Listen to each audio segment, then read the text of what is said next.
नमस्कार, उत्तराखंड समाचार में आपका स्वागत है। आपके साथ मैं हूं अखिलेश चंद्र गैरोला। सबसे पहले मुख्य समाचार। केंद्रीय विद्युत मंत्री मनोहर लाल खट्टर से नई दिल्ली में मुख्यमंत्री पुष्कर सिंह धामी ने की मुलाकात। कुंभ 2027 और आवास योजनाओं पर सहयोग का किया अनुरोध।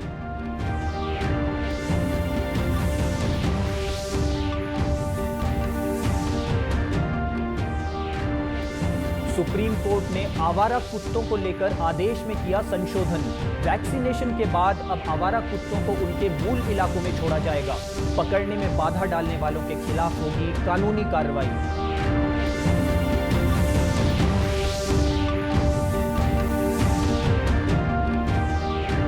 उत्तरकाशी के स्याना चट्टी में बनी अस्थायी झील को खोलने के हो रहे प्रयास। जिला अधिकारी प्रशांत आर्य राफ्ट से झील के दूसरे किनारे लोगों से मिलने पहुंचे। 1336 परिवारों को पहुंचाया गया सुरक्षित स्थान पर।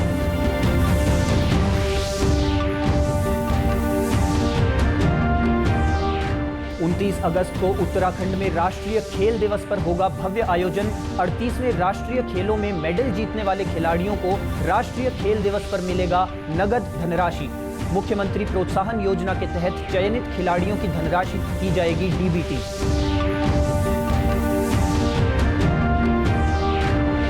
और बद्रीनाथ केदारनाथ धाम में दीर्घकालिक पूजा करने वाले श्रद्धालुओं को अब स्पीड पोस्ट के माध्यम से पहुंचाया जाएगा प्रसाद। भारतीय डाक सेवा विभाग और श्री बद्रीनाथ केदारनाथ मंदिर समिति के बीच साइन हुआ एमओयू। और अब समाचार विस्तार से। उत्तराखंड के मुख्यमंत्री पुष्कर सिंह धामी ने आज नई दिल्ली में केंद्रीय विद्युत मंत्री मनोहर लाल खट्टर से भेंट की और राज्य के लिए कई महत्वपूर्ण विषयों पर चर्चा की। मुख्यमंत्री ने ऋषिकेश, हरिद्वार और अन्य तीर्थ क्षेत्रों में आगामी कुंभ 2027 को ध्यान में रखते हुए बुनियादी ढांचे के विकास और आवास योजनाओं से जुड़े विषयों पर केंद्र सरकार से सहयोग का अनुरोध किया। मुख्यमंत्री ने ऋषिकेश के गंगा कॉरिडोर में HT-LT विद्युत लाइनों के भूमिगतकरण और स्वचालन से जुड़े 547.83 करोड़ रुपए की DPR को RDSS योजना के अंतर्गत स्वीकृति प्रदान करने के लिए केंद्रीय मंत्री का आभार जताया। साथ ही हरिद्वार कुंभ क्षेत्र के लिए 315 करोड़ के समान प्रस्ताव को भी RDSS योजना में सम्मिलित करते हुए शीघ्र अनुमोदन का अनुरोध किया। मुख्यमंत्री ने बताया कि राज्य सरकार ऋषिकेश गंगा, हरिद्वार गंगा और टनकपुर स्थित शारदा रिवर फ्रंट को विश्व स्तरीय धार्मिक एवं सांस्कृतिक स्थलों के रूप में विकसित कर रही है। उन्होंने THDC की CSR निधि से 100 करोड़ रुपए के सहयोग का अनुरोध करते हुए कहा कि यह प्रयास न केवल नमामि गंगे कार्यक्रम को बल देगा, बल्कि सतत पर्यटन और स्थानीय आजीविका को भी बढ़ावा देगा। मुख्यमंत्री ने विश्वास जताया कि केंद्र सरकार से अपेक्षित सहयोग प्राप्त होने पर उत्तराखंड आगामी कुंभ के भव्य, सुरक्षित एवं पर्यावरणीय रूप से संवेदनशील आयोजन के साथ साथ आवास एवं आधारभूत संरचना विकास के क्षेत्र में एक नई ऊंचाई प्राप्त करेगा। वहीं केंद्रीय मंत्री मनोहर लाल खट्टर ने मुख्यमंत्री को हर संभव सहयोग के प्रति आश्वस्त किया। सुप्रीम कोर्ट ने दिल्ली NCR में आवारा कुत्तों को लेकर अपने पिछले आदेश में संशोधन करते हुए एक नया अंतरिम फैसला सुनाया है। इस फैसले को अब पूरे देश में लागू किया जाएगा। सुप्रीम कोर्ट ने अपने पिछले आदेश में बदलाव करते हुए कहा कि वैक्सीनेशन के बाद कुत्तों को उनके मूल इलाकों में ही छोड़ा जाएगा, लेकिन रेबीज पीड़ित या आक्रामक कुत्तों को छोड़ने की अनुमति नहीं होगी। साथ ही सड़कों पर कुत्तों को खाना खिलाने यानी फीडिंग पर भी पूरी तरह से पाबंदी लगा दी गई है। इसके बजाय नगर निगम यानी MCD को कुत्तों के लिए विशेष फीडिंग स्थल बनाने का निर्देश दिया गया है ताकि व्यवस्थित तरीके से उनकी देखभाल हो सके। कोर्ट ने कहा है कि सिर्फ निर्धारित जगहों पर ही कुत्तों की फीडिंग की जाएगी। इसके अलावा कोर्ट ने यह भी स्पष्ट किया है कि अगर कोई इन नियमों की अवहेलना करता हुआ पाया गया तो निश्चित तौर पर उसके खिलाफ कड़ी कार्रवाई की जाएगी। कोर्ट ने सार्वजनिक स्थानों पर कुत्तों को फीडिंग करने की अनुमति नहीं दी है। इससे पहले सुप्रीम कोर्ट का आदेश केवल दिल्ली NCR तक सीमित था, लेकिन अब इसे पूरे भारत में लागू करने का निर्णय लिया गया है। उत्तरकाशी के यमुनोत्री धाम के स्याना चट्टी में बनी अस्थायी झील को खोलने के लिए प्रशासन द्वारा सभी जरूरी प्रयास किए जा रहे हैं। झील का जल स्तर धीरे धीरे कम हो रहा है। जिलाधिकारी प्रशांत आर्य राफ्ट के माध्यम से झील के दूसरे किनारे पर स्याना चट्टी के लोगों से मिलने पहुंचे। उन्होंने झील को जल्द खोलने और हर संभव सहायता दिए जाने का आश्वासन दिया। सभी टीमें राहत बचाव कार्य और झील से जल निकासी पर तेजी से काम कर रही हैं। भूवैज्ञानिकों की टीम द्वारा मौके पर झील का निरीक्षण किया जा रहा है। स्याना चट्टी में 1336 परिवारों को सुरक्षित स्थानों पर पहुंचाया गया है। आपदा प्रबंधन के मास्टर ट्रेनर मस्तान सिंह भंडारी ने बताया कि हमारी टीम द्वारा एसडीआरएफ, एनडीआरएफ, अग्निशमन, ड्रोन कैमरे की मदद से झील खोलने का प्रयास किया जा रहा है। जिलाधिकारी महोदय के निर्देशों क्रम में और उनकी स्वयं की वहाँ पे उपस्थिति में भी वहाँ पे हम लोगों ने एनडीआरएफ, एसडीआरएफ और जो हमारी आपदा प्रबंधन की जो टीमें हैं वो सब हम लोगों ने वहाँ पे जो है वहाँ पे भेजी हैं। उनके पास हम लोगों ने ऑलरेडी जो है राफ्ट भी भेजी हम लोगों ने और लाइट की भी हमारे पास पर्याप्त जो है मात्रा है। और इस कंडीशन में कि अगर कहीं जो कम्युनिकेशन अगर हमारा कट हो जाता है तो उसके लिए भी ऑलरेडी हमारे पास जो है सैटेलाइट भी हमारे पास जो है वहाँ पे उपलब्ध है।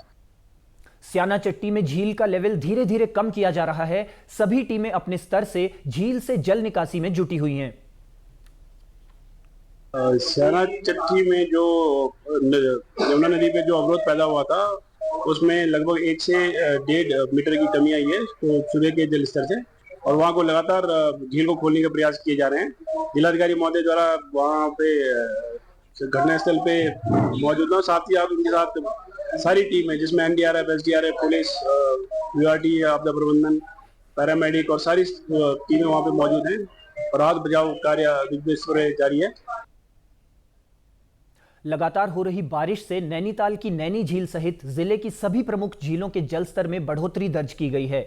गर्मियों के दौरान जहां झीलों का जलस्तर निचले स्तर तक पहुंच गया था, वहीं अब लगातार हो रही बारिश झीलों के लिए संजीवनी साबित हो रही है। वर्तमान में नैनी झील का जलस्तर 10.2 फीट, भीमताल का 40 फीट और नौकुचिया ताल का जलस्तर 12 फीट तक पहुंच गया है। जलस्तर बढ़ने से झीलों की खूबसूरती और भी निखर गई है, जो पर्यटकों को आकर्षित कर रही है। सिंचाई विभाग के कुमाऊं क्षेत्र के मुख्य अभियंता संजय शुक्ल ने बताया कि सभी झीलों की नियमित मॉनिटरिंग की जा रही है। अभी विगत 2 महीनों में बड़ी अच्छी बारिश हुई है और जो विंटर्स रेन पहले नहीं हुई थी उसका इम्पैक्ट था पहले। वर्तमान में झील में लेवल काफ़ी अच्छा है और इस समय मैक्सिमम लेवल जो हम मेंटेन करते हैं 10 फीट 2 इंच नैनी लेक में, वो इस समय चल रहा है। इससे ऊपर का जो भी पानी है उसको हम स्पिल आउट करते हैं, तो अभी लबालब भरी हुई है और किसी तरह की कोई दिक्कत नहीं है वहाँ पर। 38वें राष्ट्रीय खेलों में उत्तराखंड के लिए पदक जीतने वाले खिलाड़ियों को उनकी नगद इनाम धनराशि 29 अगस्त को राष्ट्रीय खेल दिवस के समारोह में प्रदान की जाएगी। इनके अलावा प्रदेश के खिलाड़ियों को कुल मिलाकर लगभग 22 करोड़ रुपए की धनराशि इस दिन वितरित की जाएगी। कैबिनेट मंत्री रेखा आर्या ने शुक्रवार को खेल निदेशालय के सभागार में आयोजित बैठक में इस समारोह की तैयारी की समीक्षा की। बैठक के बाद खेल मंत्री रेखा आर्या ने बताया कि परेड ग्राउंड में 29 अगस्त को भव्य समारोह आयोजित किया जाएगा। खेल मंत्री रेखा आर्या ने बताया कि समारोह में 38वें राष्ट्रीय खेल के पदक विजेताओं को उनकी नगद इनाम धनराशि के 11.69 करोड़ रुपए प्रदान किए जाएंगे। इसके अलावा विभिन्न राष्ट्रीय खेल प्रतियोगिताओं में उत्तराखंड के लिए पदक जीतने वाले कुल 432 खिलाड़ियों और अंतर्राष्ट्रीय खेल प्रतियोगिताओं में देश के लिए पदक जीतने वाले उत्तराखंड के 27 खिलाड़ियों को भी नगद इनाम धनराशि वितरित की जाएगी।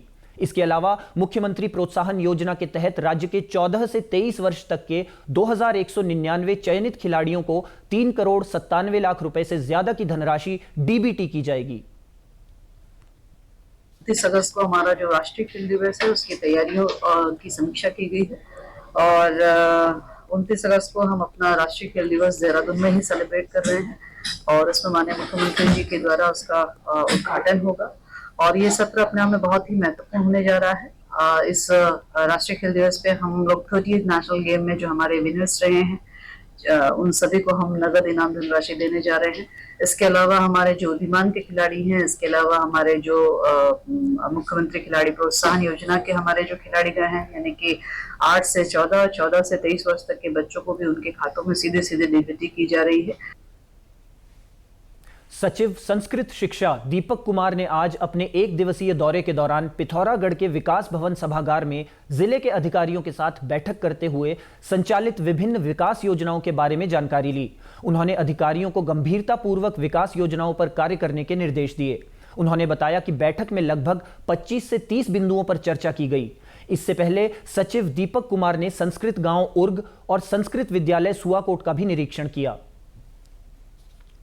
पिथौरागढ़ शहर के ही पास हमारा एक संस्कृत ग्राम घोषित किया गया है, उर्ग। तो उर्ग का भी मैंने निरीक्षण किया। उसके बाद हम एक अपने सुवाकोट में एक विद्यालय है उसमें भी गए थे। और फिर यहाँ पे अधिकारियों के साथ बैठक की, ये रूटीन है कि हर 3 महीने में हम लोग बैठक करते हैं फील्ड में जा करके। तो ये कार्यक्रम क्रियान्वयन के अंतर्गत जितनी भी योजनाएं चल रही हैं सरकार की, उनका मॉनिटरिंग होता है। बद्रीनाथ और केदारनाथ धाम में दीर्घकालिक पूजा करने वाले श्रद्धालुओं को अब स्पीड पोस्ट के माध्यम से प्रसाद पहुंचाया जा रहा है। श्री बद्रीनाथ केदारनाथ मंदिर समिति ने औपचारिक रूप से एमओयू के तहत स्पीड पोस्ट से श्रद्धालुओं को प्रसाद भेजने की सेवा शुरू कर दी है। देहरादून डाक सेवा के निदेशक अनुसुईया प्रसाद चमोला ने बताया कि बद्रीनाथ केदारनाथ समिति के साथ इस सेवा को लेकर एक करार हुआ था, जिसमें भारतीय डाक सेवा के माध्यम से देश विदेश में रहने वाले श्रद्धालुओं को प्रसाद भेजा जाएगा। उन्होंने बताया कि इस सेवा के जरिए बीते रोज 42 श्रद्धालुओं को प्रसाद भेजा गया है। इस संबंध में भारतीय डाक विभाग की एक सेवा है, प्रसादम सेवा, जिसके माध्यम से जो भी हमारे विभिन्न मंदिर हैं या फिर जो इस तरह के ट्रस्ट हैं बने हुए, तो उनके थ्रू कोई भी श्रद्धालु देश विदेश से प्रसाद की सेवा जो है प्राप्त कर सकते हैं।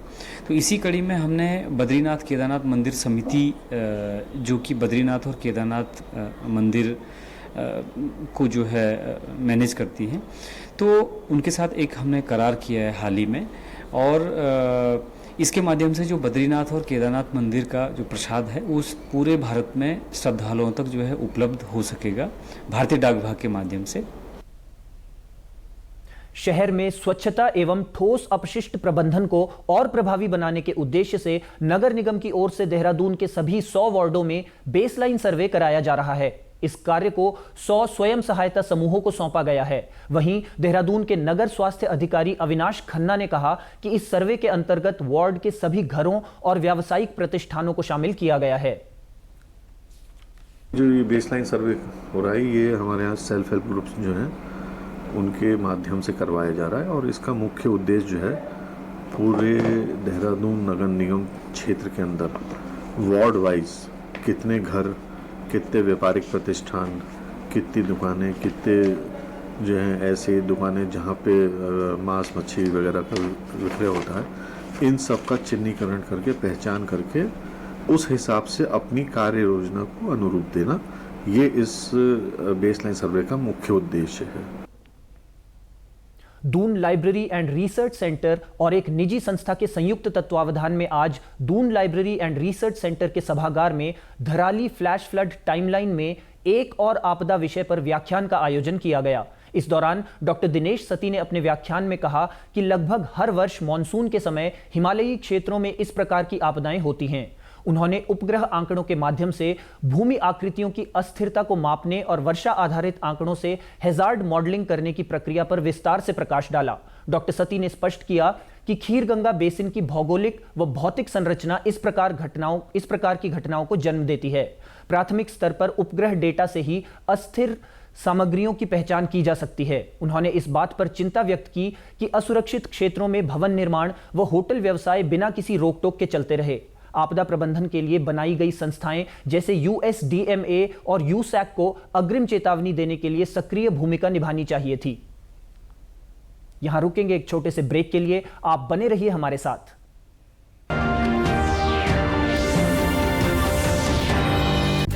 हमारा डेजर्ट आ गया पर हमारी चैंपियन नहीं आई अब तक। बिल भरने के पहले तो आएगी ना। सो गर्ल्स, क्या हो रहा है? बिल हो रहा है। चल अपना कार्ड दे। पिन दे। RBI कहता है अपना पिन, OTP, CVV या इंटरनेट बैंकिंग पासवर्ड किसी को ना दे। ऑनलाइन बैंकिंग सिर्फ अपने ही कंप्यूटर, मोबाइल और सिक्योर नेटवर्क से करें। हाँ, ये खाने की चैंपियनशिप थी क्या? RBI कहता है जानकार बनिए, सतर्क रहिए।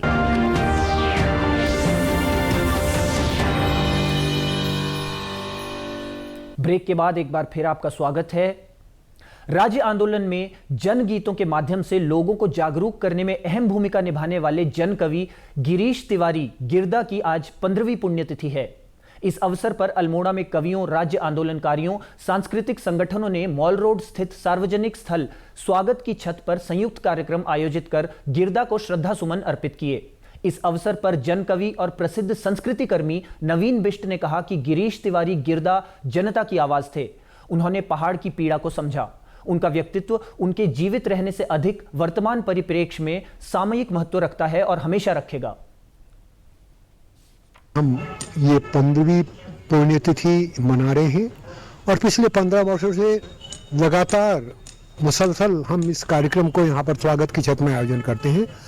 हम उनकी जो विचारधारा थी, उनका जो उनका गीत और जो उनके जनगीत थे, जो जनता की पीड़ा, जन आंदोलनों में जिस प्रकार उनकी भागीदारी रहती थी और जनता की आवाज़ को सड़कों पर उठाते थे, उसी परंपरा को कायम रखने के लिए हम इस आयोजन को करते हैं ताकि गिरदा जीवित रहे, जिंदा रहे। आपको बता दें कि जन कवि गिरीश तिवारी गिरदा का जन्म अल्मोड़ा के ज्योली ग्राम में 10 सितंबर 1945 को हुआ था। उन्होंने गीत नाट्य प्रभाग नैनीताल में भी अपनी सेवाएं दी थीं। नौकरी से अधिक महत्व उन्होंने उत्तराखंडी समाज, पर्यावरण और राज्य हित के लिए रचनात्मकता को दिया। उन्होंने उत्तराखंड राज्य आंदोलन के लिए जनगीतों के माध्यम से लोगों को जागरूक किया। 22 अगस्त 2010 को उनका निधन हो गया था। प्रधानमंत्री आवास योजना समेत विभिन्न योजनाओं में housing and urban development corporation limited की वित्तीय मदद से राज्य के विकास और आम लोगों के आवास का सपना पूरा हो रहा है। हडको के क्षेत्रीय प्रमुख संजय भार्गव ने जानकारी देते हुए कहा कि मसूरी देहरादून विकास प्राधिकरण आवासीय योजनाओं पर काम कर रहा है। इनमें से कुछ योजनाएं पूरी हो चुकी हैं। देहरादून के आमवाला तरला ISBT स्थित आवासीय योजनाओं के साथ ही अन्य योजनाओं के लिए भी फंडिंग की है।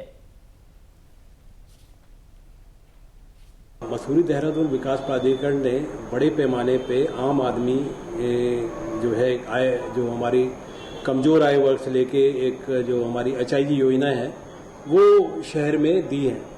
तो यदि हम देहरादून शहर की बात करें तो बड़े पैमाने पे जितनी भी योजनाएं हैं उनकी फंडिंग हडको के माध्यम से की गई है। और हाल ही में आमवाला तरला योजना सहजा रोड पे या HIG योजना है जो ISBT है पे है, ट्रांसपोर्ट नगर पे भी आवास बने, इन सभी योजनाओं में हडको ने जो है फंडिंग की है। हडको ने उत्तराखंड परिवहन निगम के लिए 100 नई बसें खरीदने के लिए फंडिंग की है। इससे पहले भी वह बसों के लिए फंडिंग कर चुका है। श्री भार्गव ने कहा कि आने वाले समय में पार्किंग की समस्याओं के समाधान के लिए भी हडको लोन दे सकता है। हडको ने उत्तराखंड ट्रांसपोर्ट कॉरपोरेशन में के लिए जो है अभी हाल ही में 100 बसेस के लिए फंडिंग की। उससे पहले 150 बसेस जो है 2019-20 में भी हम लोगों ने की थी। और ये एक तरह से ट्रांसपोर्ट के लिए जो है, क्योंकि राज्य सरकार के लिए पूरे उत्तराखंड या दिल्ली का जोड़ता है, तो एक ये बड़ी फंडिंग जो है हडको के माध्यम से दी गई। यदि हम कहेंगे पार्किंग, यदि हम कहें तो उत्तराखंड के लिए एक बहुत बड़ा जो है यहाँ पार्किंग का एक इंफ्रास्ट्रक्चर जो है डेवलप किया जाना है। उसके लिए हडको आगे फंडिंग भी कर सकता है। केंद्र सरकार की महत्वाकांक्षी प्रधानमंत्री आवास योजना शहरी के तहत ऊधम सिंह नगर जिला विकास प्राधिकरण के निर्देशन में बनाए जा रहे 1872 आवासों में से 544 पूर्ण हो चुके हैं। आवासों के आवंटन के लिए अभी तक 1940 लोगों ने पंजीकरण कराया है, जिनमें 1606 लोगों को लॉटरी के माध्यम से आवास आवंटित हो चुके हैं। प्राधिकरण के उपाध्यक्ष जय किशन ने बताया कि प्रधानमंत्री आवास योजना के तहत 1872 फ्लैट बनाए जाने हैं। इसमें लगभग 544 फ्लैट पूरी तरह तैयार हो चुके हैं। उन्होंने बताया कि सीलन की समस्या से निपटने के लिए मोनोलिथिक तकनीक से फ्लैट बनाए जा रहे हैं।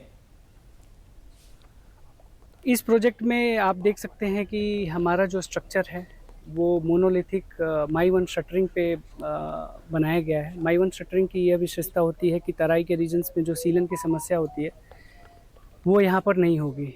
इसको इस तरीके से बनाया जा रहा है कि मोस्टली कंक्रीट और सीमेंट का सरिया और सीमेंट के माध्यम से इसे बनाया जा रहा है। लाभार्थी अंश 3 लाख रुपए हैं, जो काफ़ी कम है। इसमें सरकार के द्वारा 3 लाख का अंश दिया जा रहा है। आपको बताते चलें कि बागवाला गांव में 15 एकड़ जमीन पर गरीबों के लिए आवास बनाने का कार्य लगभग 2 वर्ष पूर्व शुरू हुआ था। इसमें 4 मंजिले भवन में 23 ब्लॉक होंगे। कुल 28 वर्ग मीटर के एक फ्लैट में 1 बेडरूम, 1 बैठक कमरा, 1 रसोई, शौचालय, बालकनी बनाई जाएगी। राज्य सरकार आमजन की आजीविका को सशक्त करने के लिए लगातार प्रयासरत है। स्वयं सहायता समूहों के साथ ही पशुपालन को बढ़ावा देने के लिए आंचल डेयरी एक बड़ी कड़ी साबित हो रही है। चमोली जनपद में दुग्ध उत्पादक समितियों का नेटवर्क अब ग्रामीणों की आर्थिक रीढ़ बन चुका है। चमोली जनपद के कर्णप्रयाग ब्लॉक के शिमली स्थित दुग्ध संयंत्र में रोजाना करीब 23 से 2500 किलो दूध जिले के विभिन्न ब्लॉकों से पहुंच रहा है। यही नहीं, दुग्ध उत्पादक सहकारी संघ शिमली का सालाना टर्नओवर 3 से 4 करोड़ रुपए तक पहुंच गया है। जनपद चमोली में इस समय 72 समितियां कार्यरत हैं। प्रत्येक समिति में हमारे जो है न्यूनतम 30 सदस्य से हमारी समिति का गठन किया जाता है। और जो बेसिकली हमारा जो कॉन्सेप्ट है वो ऐसा है कि हम ग्रामीण क्षेत्रों में, जो हमारे गाँव के ग्रामीण क्षेत्रों में प्रारंभिक दूध समिति का गठन करके उनके द्वारा उनके इस्तेमाल के अलावा जो उनके पास दूध अवशेष बचता है उस दूध को वो अपना व्यापार कर सकते हैं। हम मुख्य उद्देश्य जो हमारे विभाग का होता है वो यही होता है कि हम उनको जो है उन्हीं के गांव में बाजार उपलब्ध कराएं, जिससे कि वो मानकों के आधार पर हम उनसे उनका दूध क्रय करते हैं। चमोली जनपद में इस वक्त 72 समितियां सक्रिय हैं। हमारा उद्देश्य है कि ग्रामीणों से लिया गया दूध पूरी गुणवत्ता के साथ संयंत्र तक पहुंचे और यहां प्रोसेसिंग के बाद बाजार तक पहुंचे। इससे ग्रामीणों की आर्थिकी मजबूत हो रही है। संयंत्र में आने वाले दूध की लैब में हर स्तर पर जांच होती है। यहां पानी या अन्य केमिकल की मिलावट को मशीनों के जरिए परखा जाता है। गाँव से सोसाइटी से जो दूध आता है उसका ऑर्गेनोलैप्टिक टेस्ट होता है बाहर पे, जैसे आंख से देखना, फिर उसमें कोई गंदगी वगैरह सबसे पहले होता है। फिर सीओपी टेस्ट होता है, क्लोटन बॉइलिंग की कोई दूध फटा है या सही रूप से आया है नहीं है, उसका टेम्परेचर जांच करना। फिर उसके बाद लैब में उसका सैंपल लिया जाता है। सैंपल लेने के बाद उसकी ग्रेडिंग्स देखी जाती है कि जैसे 4.5 का हमारा स्टैंडर्ड मिल्क होता है, 6 का जो हमारा होता है एफसीएम फुल क्रीम मिल्क होता है। फिर काऊ हो गया 350, उसमें मतलब जो फैट होते हैं, और 850 एसएनएफ होती है। उस हिसाब से दूध की ग्रेडिंग करते हैं। हमारा उद्देश्य आम जन तक पूरी तरह से शुद्ध व गुणवत्तापूर्ण उत्पाद पहुंचाना है, ताकि लोगों की सेहत के साथ कोई समझौता न हो। दूध की लगातार सप्लाई और समय पर भुगतान से किसानों के चेहरे भी खिले हुए हैं। दूध का मूल्य भी ठीक ठाक मिल जाता है, उसमें अलग से 4 रुपया प्रोत्साहन राशि भी मिलती है। जुड़े तो काफी लोग हैं सर, एक सोसाइटी में कम से कम ये लगा लो आपकी 15-20 मेंबर रहते हैं, और ऐसे ही लगा लो 10-15 गांव है तो 100-150 लोग। पिथौरागढ़ के मुख्य विकास अधिकारी डॉक्टर दीपक सैनी प्रोजेक्ट 21 के तहत पिथौरागढ़ और तिब्बत सीमा से जुड़े 7 अंतर्राष्ट्रीय दर्रों की साहसिक यात्रा पर रवाना हुए। कलेक्ट्रेट परिसर से जिलाधिकारी विनोद गोस्वामी और आईटीबीपी की 14वीं बटालियन के कमांडर आरबीएस कुशवाहा ने हरी झंडी दिखाकर उन्हें रवाना किया। इस दौरान जिलाधिकारी ने इसे जिले के लिए गौरवपूर्ण क्षण बताते हुए कहा कि डॉक्टर सैनी का प्रयास समाज को नई प्रेरणा देगा। वहीं सीडीओ डॉक्टर सैनी ने बताया कि साहसिक यात्रा का उद्देश्य उत्तराखंड में साहसिक पर्यटन को बढ़ावा देना, अंतर्राष्ट्रीय सीमावर्ती क्षेत्रों में पर्यटन की संभावनाओं की तलाश करना और वाइब्रेंट विलेज की अर्थव्यवस्था को मजबूत बनाना है। उत्तराखंड राज्य में साहसिक पर्यटन को बढ़ावा देने के उद्देश्य से तथा अंतर्राष्ट्रीय सीमाओं के नजदीक पर्यटन की नई संभावनाओं को तलाश करने के उद्देश्य से तथा वाइब्रेंट विलेजेस जो प्रोग्राम है हमारा, उसमें वाइब्रेंट विलेजेस की अर्थव्यवस्था को मजबूत करने के उद्देश्य से इस प्रोजेक्ट को स्टार्ट किया गया है। सीडीओ डॉक्टर दीपक सैनी ने बताया कि पहले चरण में 2023 में चमोली जिले के 10 दर्रों की चढ़ाई हो चुकी है, जबकि तीसरे चरण में उत्तरकाशी के 4 दर्रों की चढ़ाई की जाएगी। कुल 21 दर्रों की यह यात्रा एक अनूठा कीर्तिमान होगी।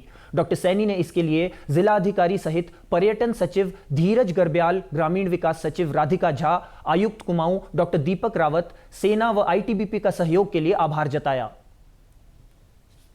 वाइब्रेंट विलेजेस का भ्रमण करते हुए भारत तिब्बत सीमा पर स्थित 7 अंतर्राष्ट्रीय दर्रे है, जिसमें कि किंगरी बिंगरी ला, उंटा धुरा, जयंती धुरा, नुवे धुरा, लुवे धुरा, लंपिया धुरा, मुंशा धुरा, सिनला पास, ओल्ड लिपुलेक पास तथा इंडो नेपाल चाइना का जो ट्राई जंक्शन बॉर्डर है उसकी चढ़ाई मैं करूंगा। इन सभी दर्रों की ऊंचाई लगभग 5500 मीटर के आसपास है और कुछ दर्रे जो हैं लगभग 6000 मीटर तक के पास भी है। पुलिस लाइन पौड़ी में वरिष्ठ पुलिस अधीक्षक लोकेश्वर सिंह द्वारा मासिक अपराध गोष्ठी आयोजित कर अपराधों की समीक्षा की गई। इस दौरान वरिष्ठ पुलिस अधीक्षक ने कहा कि थाना प्रभारी अपने अपने क्षेत्रांतर्गत शराब के नशे में वाहन चलाने वाले चालकों के विरुद्ध वाहन सीज, चालान एवं ड्राइविंग लाइसेंस निरस्तीकरण की कार्रवाई प्राथमिकता से करें। नाबालिग बच्चों द्वारा वाहन चलाने की स्थिति में उनके अभिभावकों, वाहन स्वामियों के विरुद्ध सख्त वैधानिक कार्रवाई सुनिश्चित की जाए। ऐसे मामलों में किसी भी प्रकार की लापरवाही बर्दाश्त नहीं की जाएगी। जनपद में अपराधों की रोकथाम एवं सुरक्षा व्यवस्था को मजबूत बनाने के उद्देश्य से बाहरी व्यक्तियों के ऑनलाइन सत्यापन पर विशेष रूप से किराएदारों, मजदूरों, घरेलू सहायकों, हॉस्टल, पीजी में रहने वाले विद्यार्थियों का ऑनलाइन सत्यापन अनिवार्य रूप से कराया जाए। बैठक के दौरान वरिष्ठ पुलिस अधीक्षक ने नीलकंठ श्रवण कांवड़ मेला ड्यूटी व त्रिस्तरीय पंचायत चुनाव के सफल संचालन तथा आपदा के दौरान बेहतर कार्य करने पर पुलिस टीम की सराहना की। आज पुलिस लाइन पौड़ी गढ़वाल में मासिक क्राइम गोष्ठी का आयोजन किया गया था, जिसमें सभी थानाध्यक्ष, सभी सीईओज हमारे ज्वाइन थे और जो भी पिछले माह हमारी टीम्स के द्वारा अच्छे कार्य किए गए हैं, जिसमें श्रावण मास कावड़ यात्रा का सकुशल संयोजन करवाया गया, तो उन सभी अधिकारी कर्मचारियों को भी सम्मानित किया गया। इसी के साथ साथ जितने भी हमारे पेंडिंग क्राइम है, जो इन्वेस्टिगेशंस में कार्य करने हैं, उन सभी के ऊपर इनपुट्स लिए गए। रुद्रप्रयाग के विकास खंड अगस्त्य मुनि के अंतर्गत स्थित दूरस्थ ग्राम तूना में प्रभागीय वनाधिकारी रुद्रप्रयाग की अध्यक्षता में जनता दरबार एवं जन संवाद कार्यक्रम संपन्न हुआ। इस अवसर पर अधिकारियों ने ग्रामीणों की समस्याएं सुनकर उन्हें संबंधित विभागों तक प्रेषित किया। कार्यक्रम में सबसे अधिक शिकायतें जल जीवन मिशन से जुड़ी रहीं। ग्रामीणों ने बताया कि गांव में पानी संग्रहण के लिए टैंक तो बना दिया गया है, लेकिन पाइपलाइन डालने का काम अधूरा है, जिस कारण ग्रामीण अब भी दूर के प्राकृतिक स्रोतों से पानी लाने को मजबूर हैं। उन्होंने पुरानी पेयजल लाइनों के सुधार की मांग भी की। इसी प्रकार ग्रामीणों ने सिंचाई विभाग से खेतों की सिंचाई के लिए कूलों के निर्माण की आवश्यकता पर जोर दिया। वहीं इस अवसर पर जिला सूचना अधिकारी ने यूसीसी सहित अन्य जन कल्याणकारी योजनाओं को लेकर ग्रामीणों को जानकारी दी। इस कार्यक्रम में अधिकारियों ने आश्वासन दिया कि सभी शिकायतों का प्राथमिकता से परीक्षण कर त्वरित समाधान किया जाएगा। सरकार जनता के द्वार कार्यक्रम के तहत आज ग्राम पंचायत तूना में हमने ग्रामीणों के साथ मुलाकात की। ग्रामीणों की सबसे बड़ी समस्या पेयजल की समस्या है। यहाँ पर जल जीवन मिशन कार्यक्रम के तहत नई पाइपलाइन और नए टैंक का निर्माण किया गया है, लेकिन ग्रामीणों की शिकायत है कि उनमें पानी की सप्लाई उचित तरीके से नहीं होती है। इसके अलावा उनकी जो पुरानी पेयजल लाइन है उसका भी रखरखाव सही से नहीं किया जा रहा है। ग्रामीणों की दूसरी समस्या यहाँ पर बंदर और सूअरों का आतंक है। बंदरों की और सूअरों की वजह से उनके खेत की भूमि बंजर होती जा रही है। ग्रामीण खेतों में काम करते हैं, लेकिन खेतों से फसल की पैदावार नहीं हो रही है। इसके अलावा बिजली की लगातार होती ट्रिपिंग को लेकर भी ग्रामीणों ने समस्या अपनी दर्ज कराई है। प्रदेश के समाचारों में बस इतना ही। चलते चलते मुख्य समाचार एक बार फिर। केंद्रीय विद्युत मंत्री मनोहर लाल खट्टर से नई दिल्ली में मुख्यमंत्री पुष्कर सिंह धामी ने की मुलाकात। कुंभ 2027 और आवास योजनाओं पर सहयोग का किया अनुरोध।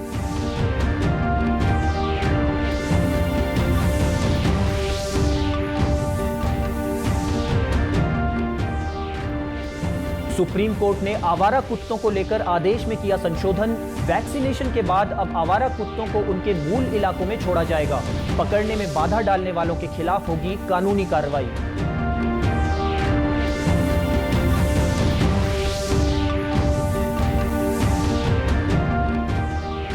उत्तरकाशी के स्याना चट्टी में बनी अस्थायी झील को खोलने के हो रहे प्रयास। जिला अधिकारी प्रशांत आर्य राफ्ट से झील के दूसरे किनारे लोगों से मिलने पहुंचे। 1336 परिवारों को पहुंचाया गया सुरक्षित स्थानों पर।